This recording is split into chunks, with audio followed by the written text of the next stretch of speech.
Hello, Mama? Your father, he's gone. What do you mean, gone? He didn't wake up. My father was 67, strong, laughing just 3 days ago. I thought losing him was the worst thing that could happen. I was wrong.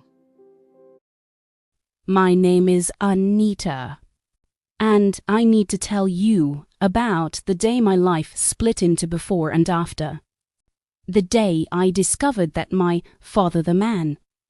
I thought I knew completely had lived an entirely different life beside ours for more than 20 years. It began on a Tuesday morning. My phone rang at 5:47 a.m. That hour when the world is still asleep, when silence feels heavy, and when a ringing phone never brings good news. Before I even touched it, my chest tightened. My heart already knew. It was my mother.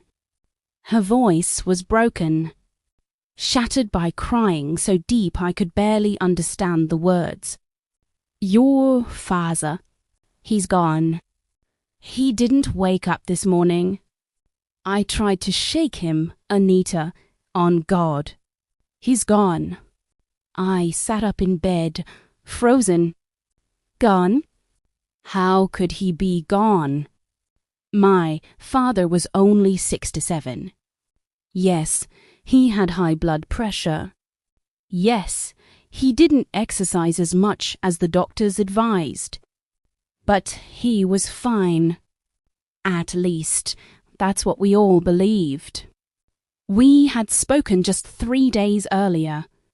He laughed. He told one of his terrible jokes. He asked about my job. He sounded like himself. I threw on the first clothes I could find, grabbed my car keys, and drove into the darkness. The road was empty, the sky still deep blue, my tears blurring everything ahead of me. The entire drive, one thought kept repeating in my mind. This can't be real. When I arrived at my parents' house, people were already there. Neighbors, church members, old friends of my father. In our culture, death does not wait. It gathers people immediately. It pulls the community together before the sun has even risen. Women stood in small groups, whispering prayers. Men spoke in low voices. Someone was already making phone calls to relatives. Funeral discussions had begun before my father's body had even been moved. Inside the living room, my mother sat on the sofa, surrounded by women from her prayer group. She looked smaller than I had ever seen her, as though grief had physically reduced her. Her eyes were open, but empty. My brothers were there too. David, my eldest brother, 35, always the strong one. Samuel, the youngest, 28, quieter, still trying to understand what had happened. The three of us held each other and cried. Our father, Mr. Phillips, had been a police officer for 40 years before retiring. A disciplined man. A respected man. He ran a timber business that supported our family and helped many others. In the community, he was known as a church elder, a counselor, a helper, a man who paid school fees for children who were not his own, a man who never missed funerals, weddings, or community meetings. People trusted him. I trusted him. The days that followed passed in a blur. Funeral preparations consumed everything. For a man like my father, the funeral had to be done properly. an imported mahogany coffin with brass handles, custom funeral cloth black with red trim, his photograph printed boldly at the center. The community hall was booked, caterers, musicians, chairs, canopies arrangements for hundreds of guests. My mother was particular about every detail. "Your father served people all his life," she said. "His burial must reflect that." I took 2 weeks off from my marketing job. As the only daughter, many responsibilities fell on me, coordinating vendors, managing guest lists, designing the funeral program. My brothers handled the finances. They gathered documents, spoke to insurance companies, and began sorting through my father's affairs. The funeral day arrived. Over 700 people came. The church was packed. People stood outside because there was no space inside. One by one, people stepped forward to speak. Stories poured out. How my father paid school fees for a child he barely knew. How he gave someone a loan to start a small business. How he mentored young men struggling to become responsible fathers. How he helped repair marriages on the verge of collapse. As I listened, my grief mixed with pride. My father had lived a good life. He had touched so many people. Even in my pain, I forstått.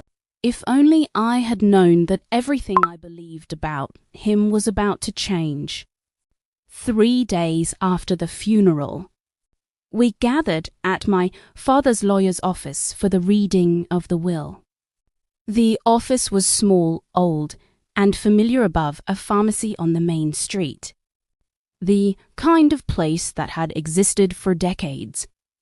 The lawyer, Mr. Smith, was an elderly man we had known most of our lives. He adjusted his glasses and greeted us solemnly. We declined tea. We just wanted it over with. My mother sat in the middle. My brothers on either side of her.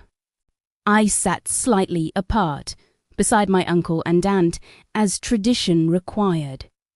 Mr. Smith opened a brown envelope. "Your father was very thorough," he said.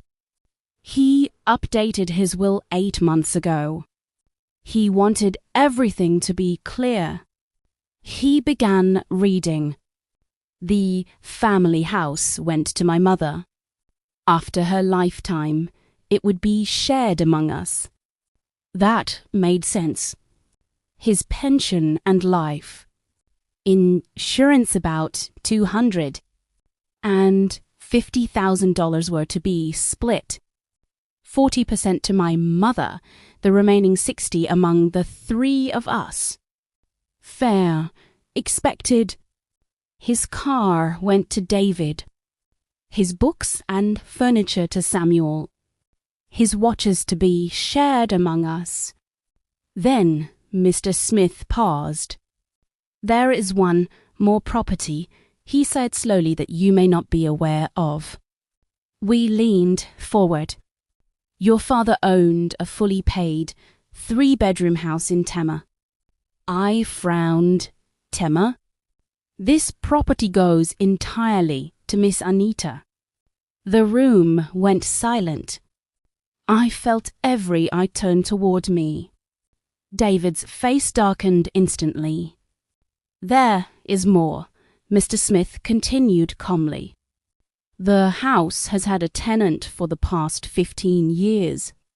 They rent $2,000. Monthly was deposited into a separate account. Your father never touched. He adjusted his papers. The current balance is approximately $420,000. The heir left the room. David exploded. This is nonsense. How does she get a whole house? And over 400,000 while the rest of us share. Everything else? Mr. Smith did not react. Your father left specific instructions, he said, reaching for another envelope. This letter is addressed to Miss Anita and must be read aloud. My hands shook as I took it. Inside was my father's handwriting. The same handwriting from birthday cards and short notes he used to leave on the table.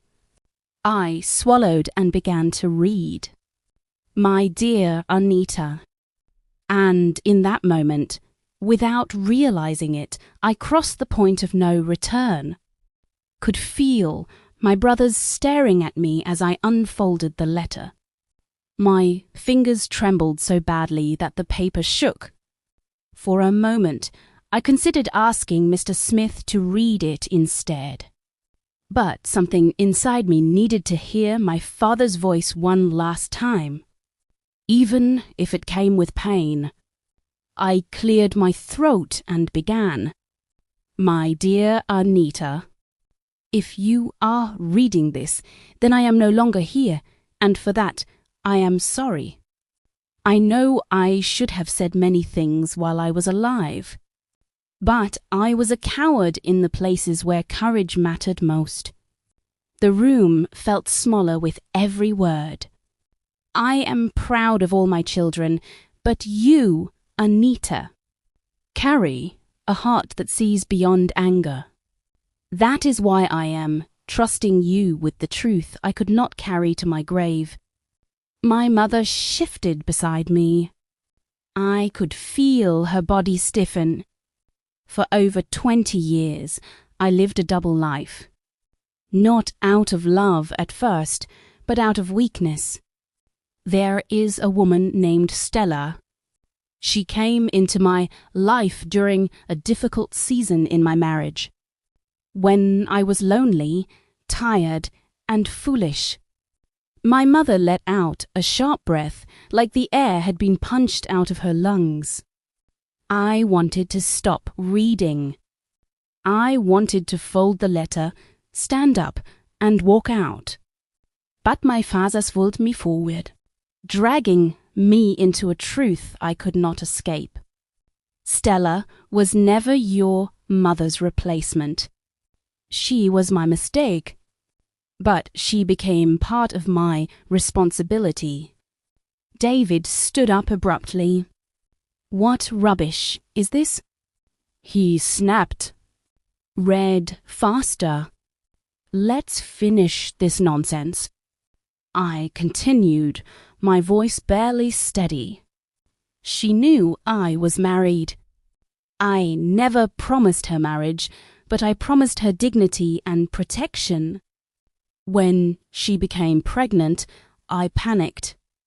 She lost the baby, but she lost much more than that, her place in society, her reputation, her family's respect. My stomach turned, felt sick. She never asked me for money at first. I insisted. I rented a small place for her in Tema. Then later bought the house so she would never be homeless. The rent money was not for luxury. It was for her survival. My mother began to cry silently. Not laubies. The kind of crying that happens when someone's soul cracks open but refuses to scream. I know this truth will hurt my family, especially your mother. I failed her more than words can explain. But I also failed Stella, and I failed myself. The letter felt heavier with every sentence. I left the house and the savings to you, Anita, not as a reward, but as a burden. I need someone with compassion to do what I could not finish. Stella is still living in that house. She is alone. She is sick. She does not know I am dead.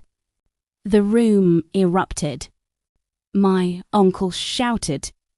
My aunt gasped loudly. Samuel buried his face in his hands. David walked toward me, pointing. "So this is why you're getting everything," he said bitterly. "Because you're the soft one. Because he thinks you'll clean up his mess." I looked at my mother.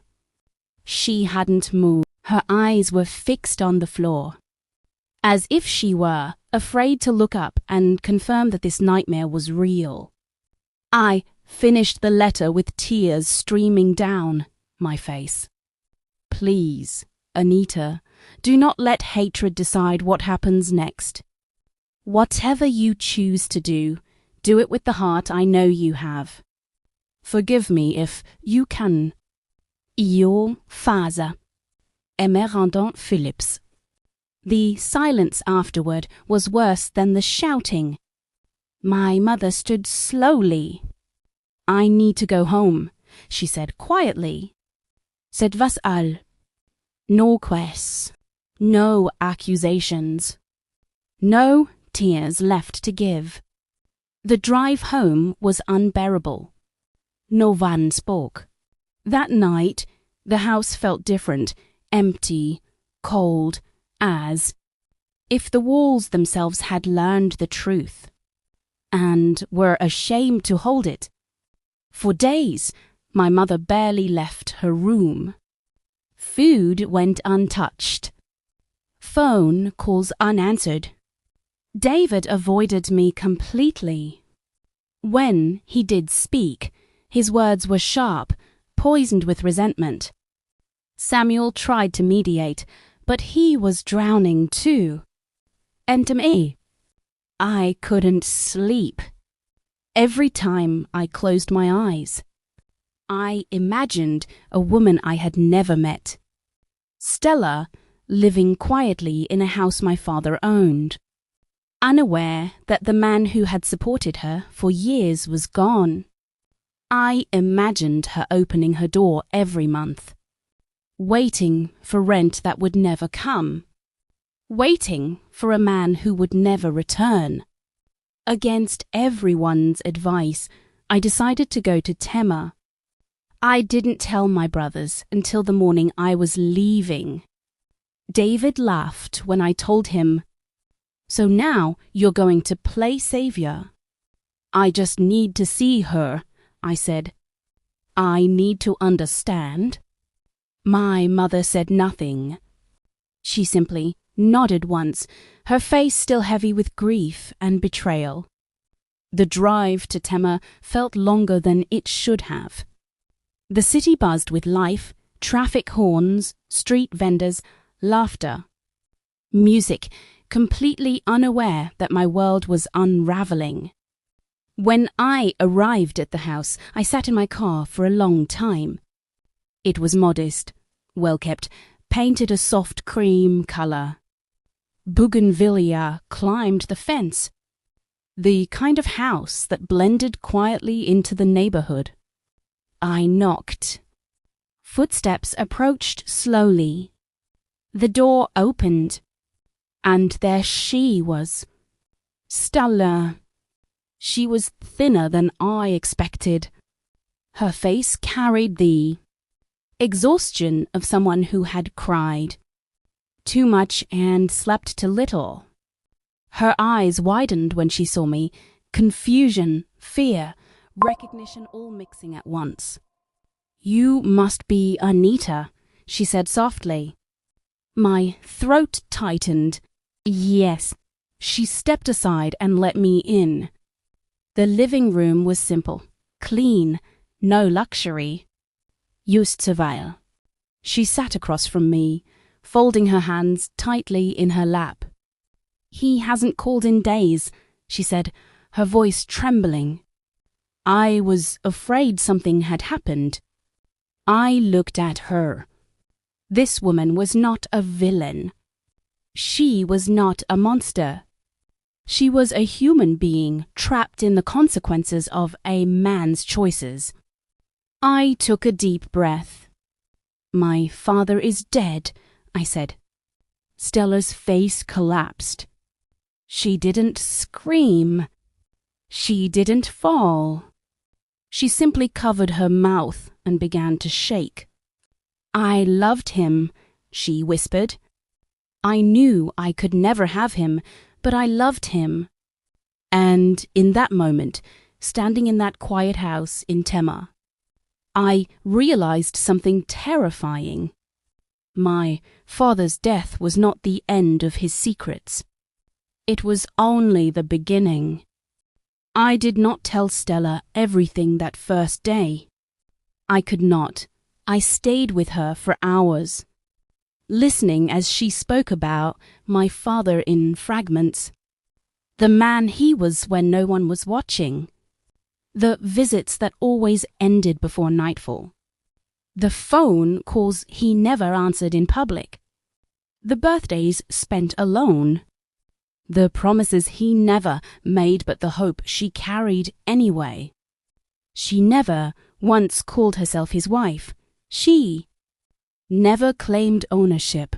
I knew my place, she said quietly.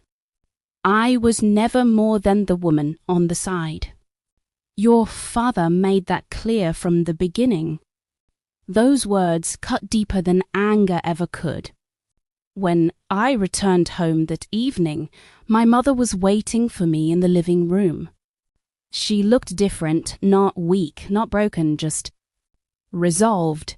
Sit down, she said. I obeyed. I want to see her. My heart skipped. Sie wie H.O.? I asked, though I already knew. The woman, my mother said. Stella. The room felt tight around us. Why? I asked carefully. She looked at me then, really looked at me. And for the first time since my father's death, I saw fire behind her grief, because I refused to let another woman live in my imagination as a monster, she said. If I am going to carry this pain for the rest of my life, I want to know exactly who I am carrying it with. I tried to argue. I tried to protect her, but my mother shook her head. This marriage was mine, she said. The betrayal was mine.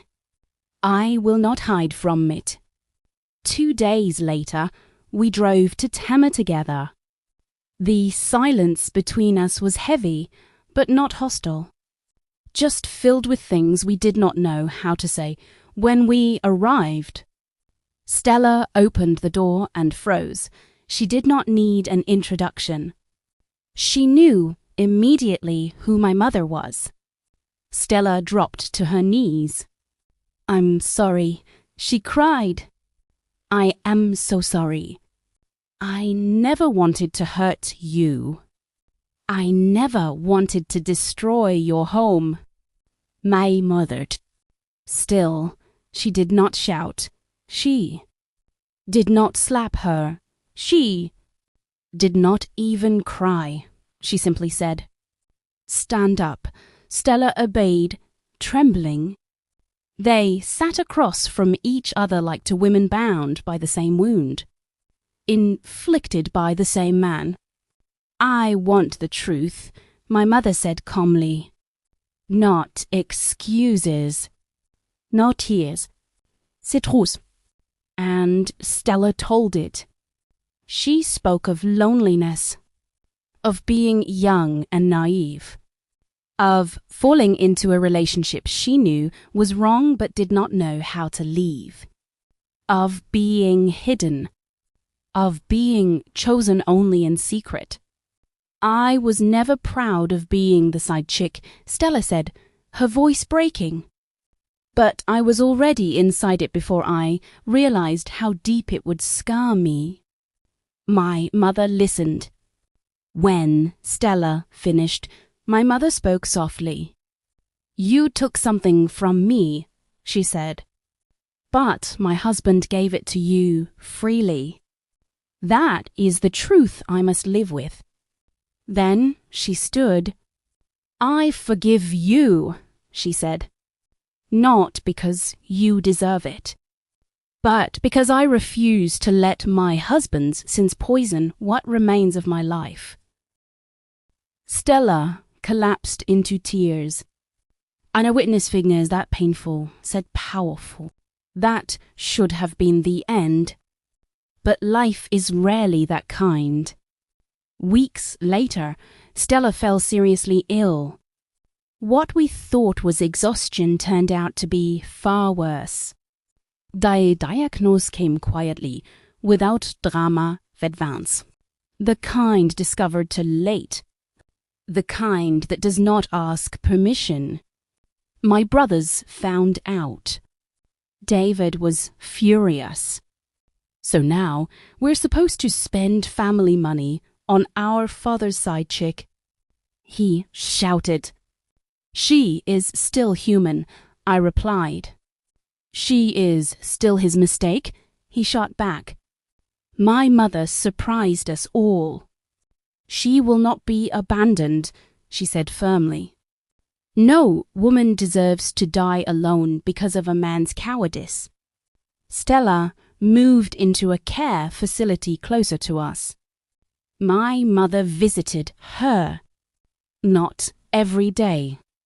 Not always warmly. But faithfully. In the quiet months that followed, something unexpected happened. The anger softened. The sharp edges dulled. My mother and Stella spoke often, not about my father, but about life. About regrets. About womanhood. About the price women pay for men's choices. One afternoon, Stella took my hand. Tell your mother thank you, she whispered. She gave me dignity when I thought I had none left. Stella passed away on a rainy morning. There was no large funeral. Just a few of us. No secrets left. No lies to protect. When we returned home, my mother stood in my father's room for a long time. That night, she said to me, your father failed us. But we did not fail ourselves. The house in Tema was sold. The money went into a foundation for women abandoned by married men. David never fully forgave my father. Samuel learned to understand him. And to me, I learned that love does not disappear when truth arrives. It transforms. Pain does not always destroy. Sometimes it teaches. My father's double life ended in death. But the choices we made afterward defined who we became. End set. That is the story I needed to tell. Thanks for watching. If you enjoyed this video, don't forget to subscribe to this channel for more of this, and also comment below